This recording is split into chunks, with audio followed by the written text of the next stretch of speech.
Welcome to my channel. Let's do MCQ class 10 science chapter 1 chemical reaction and equation part 2। आज हम करेंगे part 1 की जो video है हम पहले ही डाल चुके हैं, जिसका लिंक डिस्क्रिप्शन में आपको मिल जाएगा। तो चलिए स्टार्ट करते हैं आज की video. First question, which of the following is not a physical change? इनमें से कौन फिजिकल चेंज नहीं है? आपको ध्यान रखना है, ध्यान से पढ़ना है। क्वेश्चन नॉट लिखा है तो boiling of water to give water vapour, state change हो रही है, फिजिकल चेंज है। Melting of ice to give water, यहाँ पर भी सिर्फ स्टेट चेंज हो रही है तो ये भी फिजिकल चेंज है। Dissolution of salt in water, salt water के अंदर डिजॉल्व हो रहा है, साइज चेंज होता है सॉल्ट पार्टिकल का, तो ये भी फिजिकल चेंज है। Combustion of liquefied petroleum gas that is LPG, ये हमारा फिजिकल चेंज नहीं है, ये केमिकल चेंज है।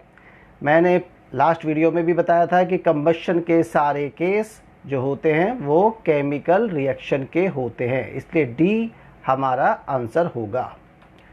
Next question, the following reaction is an example of a reaction given है आपको, ammonia plus oxygen give rise nitrogen monoxide and water. Displacement reaction, combination reaction, redox reaction, neutralisation reaction, मतलब इनमें से ये क्या क्या हो सकता है, किस टाइप का रिएक्शन हो सकता है ये। तो डिस्प्लेसमेंट हम इसमें देख रहे हैं क्योंकि नाइट्रोजन की पोजीशन जो है वो डिस्प्लेस हो रही है, ऑक्सीजन के साथ अटैच हो रहा है। कॉम्बिनेशन रिएक्शन ये नहीं है क्योंकि यहाँ पर 2 केमिकल्स थे, रिएक्शन के बाद भी 2 केमिकल्स हैं, कोई कॉम्बिनेशन नहीं हुआ। रेडॉक्स रिएक्शन है क्योंकि यहाँ पर जहाँ पर भी डिस्प्लेसमेंट रिएक्शन आप देखोगे तो वो रेडॉक्स रिएक्शन भी होता है क्योंकि यहाँ पर इलेक्ट्रॉन का लॉस और गेन देखने को मिल रहा है, तो ये रेडॉक्स रिएक्शन भी है। थर्ड, न्यूट्रलाइजेशन रिएक्शन, न्यूट्रलाइज कुछ नहीं हो रहा है, neutralisation reaction acid and base का होता है, तो ये ऑप्शन सही नहीं होगा। तो हमारे फर्स्ट एंड थर्ड जो है वो इसके सही आंसर है। तो ऑप्शन चेक कर लेते हैं। फर्स्ट एंड फोर्थ नहीं होगा क्योंकि फोर्थ नहीं है।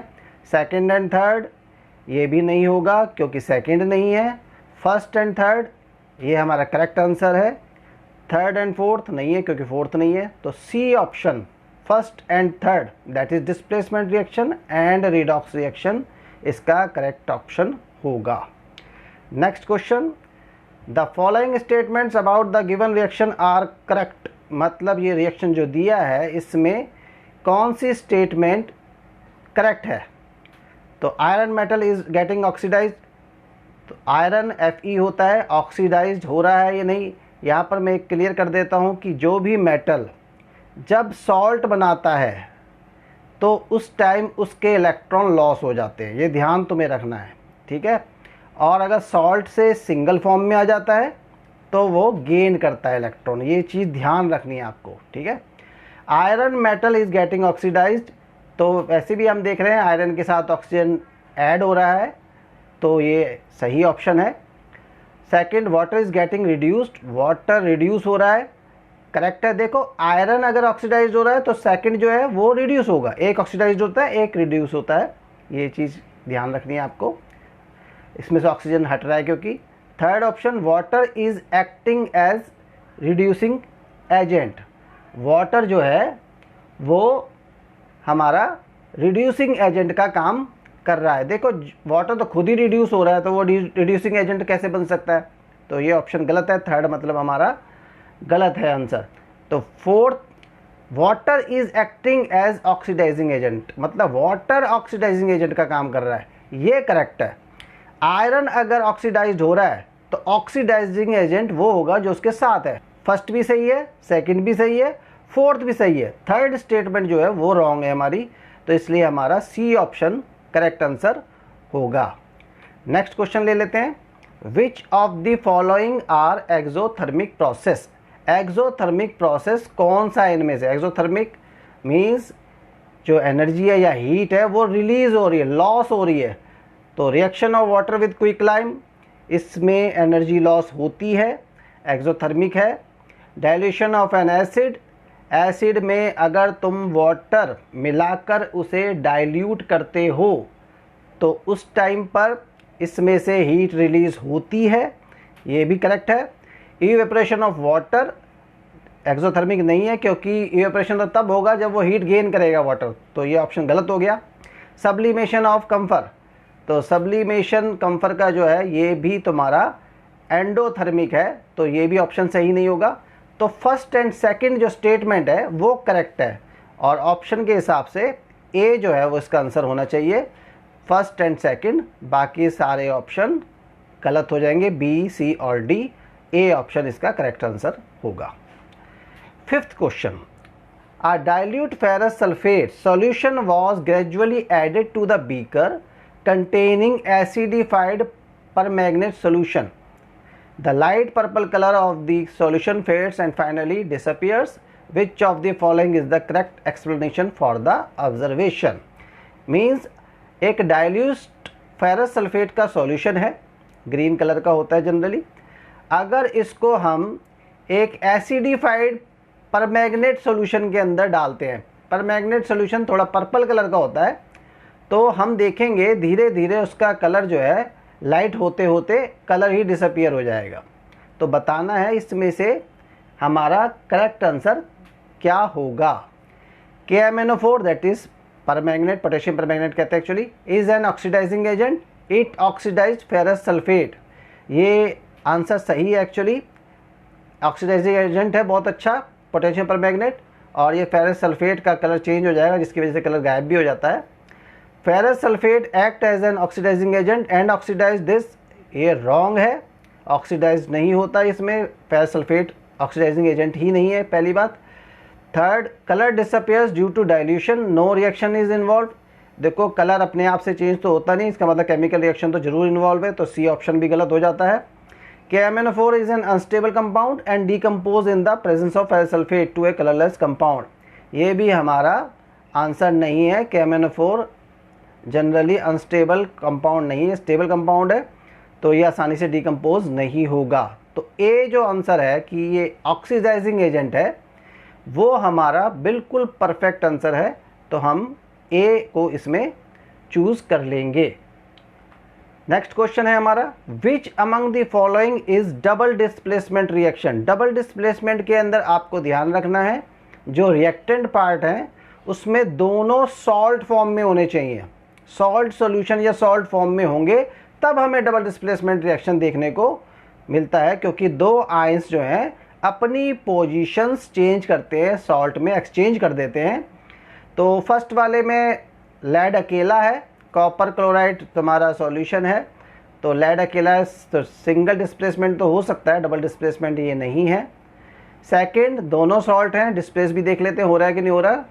तो बेरियम के साथ पहले क्लोराइड था, रिएक्टेंट साइड में बेरियम के साथ सल्फेट आ गया, ओके। सोडियम के साथ सल्फेट था, अब सोडियम के साथ क्लोराइड आ गया, सही है। तो दोनों की पोजीशन चेंज हो गई, एक्सचेंज हो गई है, that is double displacement reaction हो रहा है सेकंड में। थर्ड में अगर हम देखें तो carbon plus oxygen give rise carbon dioxide, तो इसमें भी तो कोई डिस्प्लेसमेंट की हो ही नहीं है, तो कम्बिनेशन रिएक्शन हो रहा है, तो इसमें भी ये भी आंसर गलत हो गया हमारा।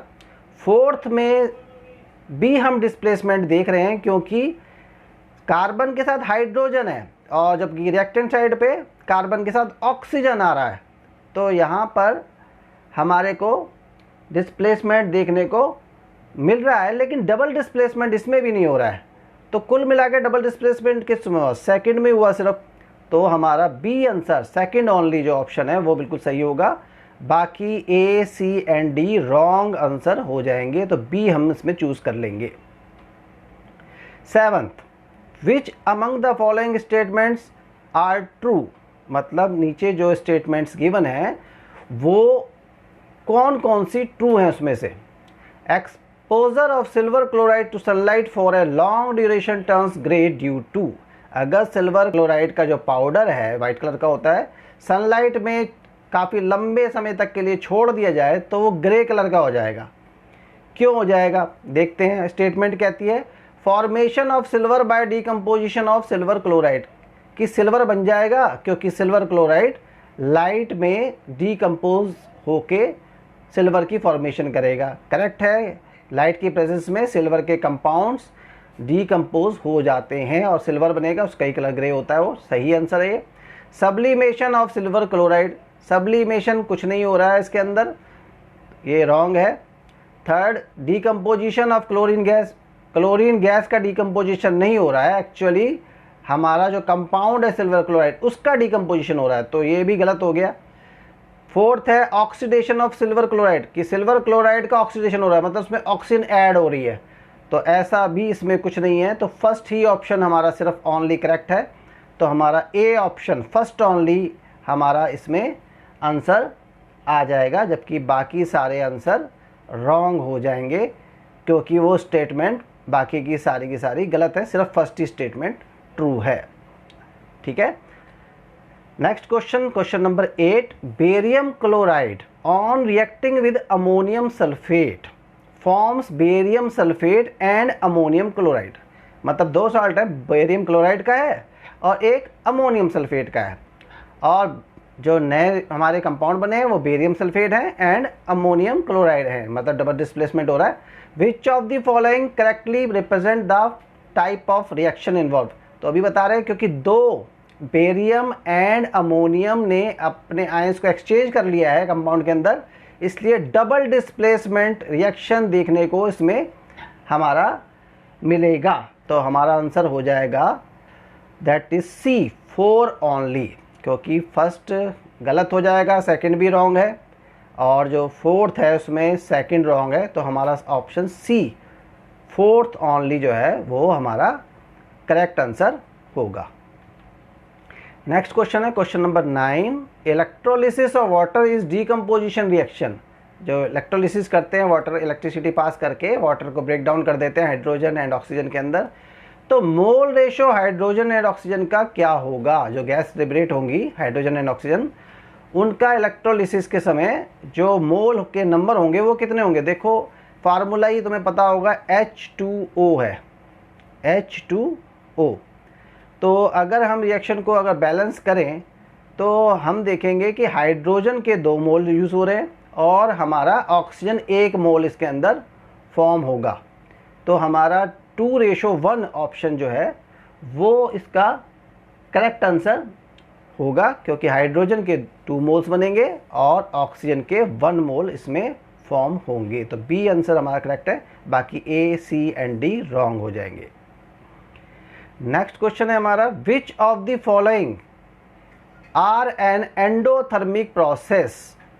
मतलब कि ये जो नीचे 4 गिवन है स्टेटमेंट के हिसाब से या एग्जाम्पल, इनमें से कौन एंडोथर्मिक प्रोसेस है, दैट इज हीट को एब्जॉर्ब ये कर लेते हैं, वो कौन से कंपाउंड हैं इसमें से। डाइल्यूशन ऑफ सल्फ्यूरिक एसिड, ऐसा इसमें कुछ नहीं है, न्यूट्रलाइजेशन इसमें डाइल्यूशन में एंडोथर्मिक का कोई रोल नहीं होता।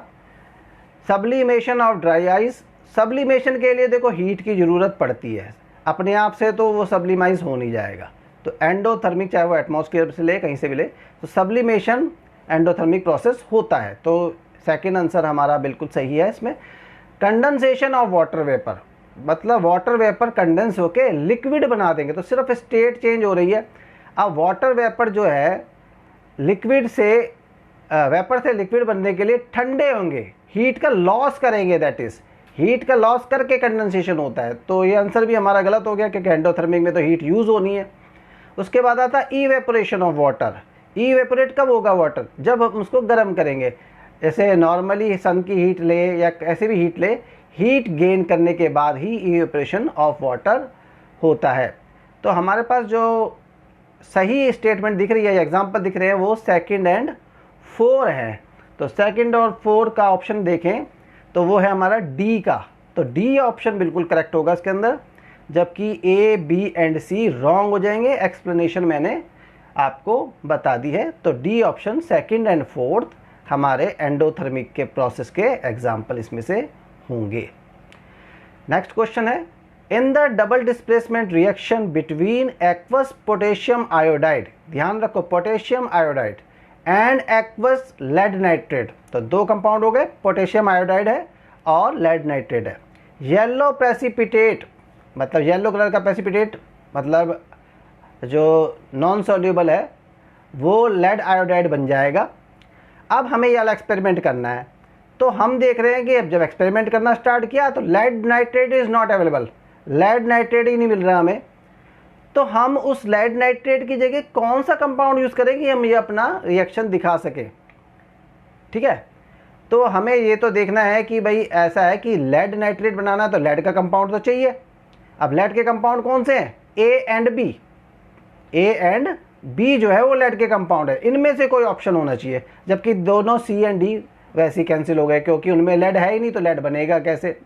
ठीक है, अब लेड सल्फेट जो है वो इनसॉल्युबल हमारा पहले से ही है, मतलब वो प्रेसिपिटेट फॉर्म में पहले से ही है, तो उसमें रिएक्शन करके वो दोबारा से इनसॉल्युबल कंपाउंड या प्रेसिपिटेट कैसे बनाएगा।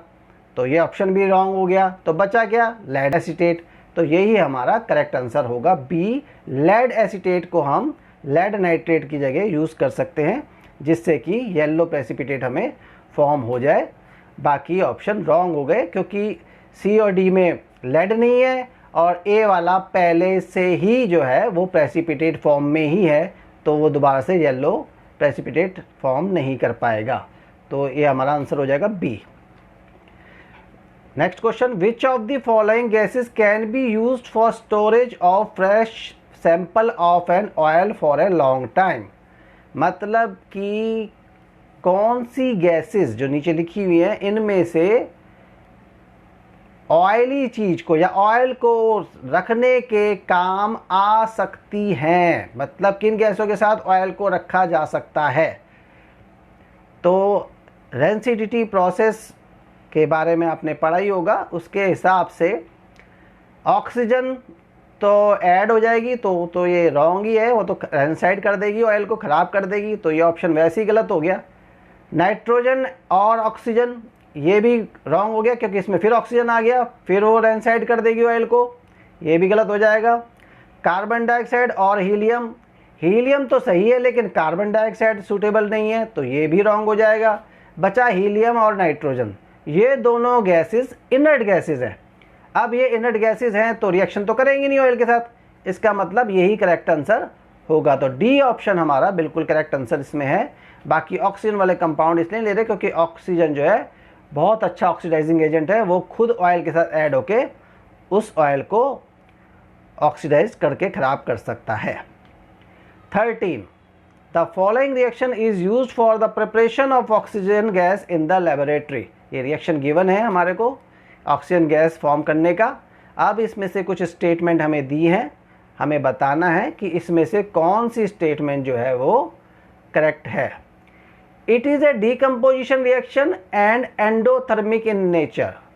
डीकम्पोजिशन, देखो इस रिएक्शन को ध्यान से देखोगे तो हीट बना हुआ है एरो के ऊपर, मतलब हीट का यूज़ तो हो रहा है, ठीक है, और साथ में ये कंपाउंड जो डीकम्पोज हो गए, दो कंपाउंड भी बना रहा है, तो इसका मतलब डीकम्पोजिशन भी हो गया। तो डीकम्पोजिशन भी है, एंडोथर्मिक भी हो रहा है, तो ये आंसर तो बिल्कुल सही है हमारा। कम्बिनेशन नहीं है, कंबाइन तो हो नहीं रहे इसमें, ये गलत हो गया। डीकम्पोजिशन रिएक्शन है, ठीक है, लेकिन साथ में रिलीज ऑफ हीट, रिलीज थोड़ा ना कर रहा है, तो गेन कर रहा है। एरो पे लगने का मतलब गेन करना होता है, एब्जॉर्ब करना होता है, तो ये भी आंसर गलत हो गया। फोटोकेमिकल डीकम्पोजिशन, फोटोकेमिकल डीकम्पोजिशन के लिए लाइट की रिक्वायरमेंट है, फोटो मीन्स होता है लाइट, तो लाइट तो इसमें नहीं है, इसमें तो हीट है, तो ये ऑप्शन भी हमारा गलत हो गया। और वैसे भी एक्सोथर्मिक भी बता रहा तो भी गलत हो गया। तो ए हमारा ऑप्शन जो है बिल्कुल correct answer, it is a decomposition reaction and endothermic in nature, हमारा ऑप्शन होगा ए। नेक्स्ट क्वेश्चन देख लेते हैं, which one of the following process involve chemical reaction. इनमें से किस में केमिकल रिएक्शन हो रहा है। केमिकल रिएक्शन ध्यान रख लो, नया प्रोडक्ट बनना चाहिए विद न्यू प्रॉपर्टीज। तो देखते हैं इनमें से किस में हो सकता है। Storing of gas, oxygen gas under pressure in a gas cylinder. Oxygen gas को तुम सिलेंडर में भर रहे हो, तो इसमें तो कोई केमिकल रिएक्शन नहीं हुआ, कोई न्यू प्रोडक्ट नहीं बना, सिलेंडर में भर दोगे, रहेगी तो ऑक्सीजन गैस ही हो, तो केमिकल रिएक्शन कुछ नहीं हुआ इसके अंदर। लिक्विफिकेशन ऑफ एयर, मतलब एयर को तुम लिक्विड फॉर्म में कन्वर्ट कर रहे हो, तो उससे सिर्फ स्टेट चेंज करी है तुमने, ये भी केमिकल रिएक्शन नहीं है। Keeping petrol in A China dish in the open, तुमने पेट्रोल को एक चाइना डिश, एक कटोरी सी होती है, उसमें रख दिया खुले में, तो इसमें भी कोई केमिकल रिएक्शन देखने को नहीं मिलेगा। हीटिंग कॉपर, हीटिंग हो, कंबशन हो, बर्निंग हो, वो केमिकल रिएक्शन होते हैं। तो इसमें भी केमिकल रिएक्शन होने वाला है। कॉपर वायर को हीट कर दिया गया है in the presence of air high temperature पे, तो ब्लैक कलर का हो जाएगा, न्यू प्रोडक्ट कॉपर ऑक्साइड का बनेगा। इसका मतलब यही केमिकल रिएक्शन है। और डी आंसर हमारा बिल्कुल करेक्ट आंसर इसका होगा। 15 देख लेते हैं। In which of the following chemical equation abbreviations, abbreviation मतलब शॉर्टकट में जो ब्रैकेट्स में लिखे हुए हैं जगह जगह, वो बिल्कुल करेक्ट फॉर्म में लिखे हुए हैं दोनों साइडों पे, ठीक है। तो देख लेते हैं। फर्स्ट में देखो, हर केस में hydrogen gas and oxygen gas combined होकर वाटर बना रही है। तो हाइड्रोजन गैस फॉर्म में है, ऑक्सीजन भी गैस फॉर्म में होता है, जबकि वाटर बनता है लिक्विड फॉर्म में। तो अगर हम ऐसा चेक करते हैं तो हमें आंसर मिलेगा सी, जिसमें हाइड्रोजन गैस फॉर्म में है, ऑक्सीजन गैस फॉर्म में है, एंड जो हमारा वाटर फॉर्म हुआ है वो लिक्विड फॉर्म में है। तो सी आंसर हमारा बिल्कुल करेक्ट आंसर है। बाकी आंसर सारे गलत हैं क्योंकि उनमें प्रॉपर हमारी स्टेट गिवन नहीं है। तो सी आंसर बिल्कुल सही होगा। नेक्स्ट क्वेश्चन है हमारा 16 question. Which of the following are combination reaction, इनमें से कौन कम्बिनेशन रिएक्शन है या हैं।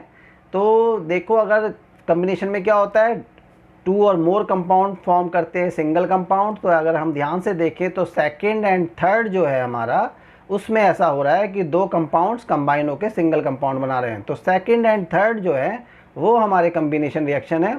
ऑप्शन के हिसाब से हमारा जो डी ऑप्शन है, जिसमें हमारा जो हमने पता लगाया है सेकेंड एंड थर्ड, वही लिखे हैं, तो हमारा करेक्ट आंसर होगा। तो डी ऑप्शन इसका करेक्ट आंसर होगा। आज के लिए बस इतना ही। Thank you. नेक्स्ट क्लास में फिर से मिलेंगे इसके पार्ट 3 में।